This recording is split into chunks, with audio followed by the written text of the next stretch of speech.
Villefranche-sur-Mer curves around one of the Riviera's great natural harbours.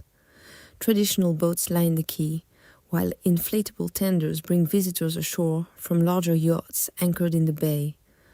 Above the water stands Villa Nellcôte.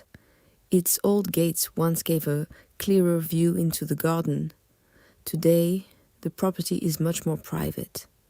In 1971, Keith Richards lived here with Anita Pallenberg and their family, while the Rolling Stones worked on Exile on Main Street. Fellow Stone Bill Wyman later made his home near Saint-Paul-de-Vence.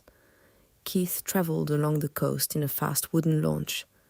The boat shown here is not his, but it has the same elegant character as the classic wooden rivas associated with Riviera life. A Riva aquarama later appeared in Ocean's 12, a film that also used Monaco and Roquebrune Cap Martin as locations. Beyond the music, Villefranche climbs through steep lanes and stairways. The Rue Obscure is a remarkable medieval covered passage, followed here by the fountain at Place du Conseil and the town's colorful Saturday Provençal market.